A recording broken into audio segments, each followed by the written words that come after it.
सरकार लगातार दिल्ली वालों की तरफ से, देश के सभी हिस्सों के लोगों की तरफ से जीएसटी काउंसिल में आवाज़ उठाती रही है।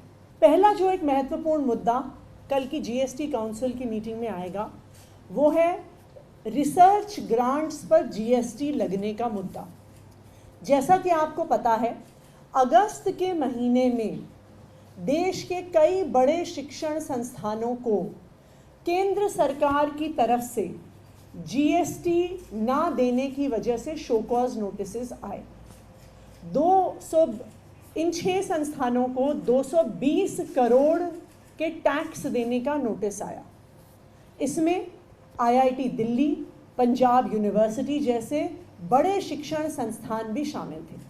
केंद्र सरकार का कहना था कि जो रिसर्च ग्रांट्स आईआईटी दिल्ली को मिली हैं, जो रिसर्च ग्रांट्स पंजाब यूनिवर्सिटी को मिली हैं, जो रिसर्च ग्रांट्स अन्य कॉलेजेस और यूनिवर्सिटीज़ को मिली हैं, 2017 से 2024 तक का जीएसटी उनको देना पड़ेगा।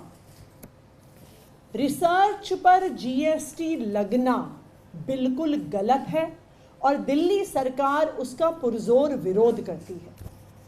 दुनिया में कोई ऐसा देश नहीं है जो रिसर्च ग्रांट पर जीएसटी लगाता हो।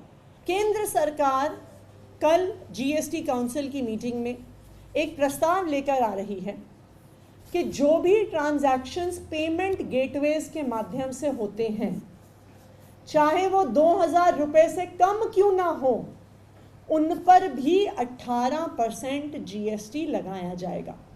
अब केंद्र सरकार एक प्रस्ताव लेके आ रही है कि चाहे ट्रांजैक्शन 5 रुपये का हो, चाहे 50 रुपये का हो, चाहे 1500 रुपये का हो, लेकिन पेमेंट गेटवेज पर किया गया कोई भी ट्रांजैक्शन टैक्सेबल होगा और 18% जीएसटी पेमेंट गेटवे को देना होगा।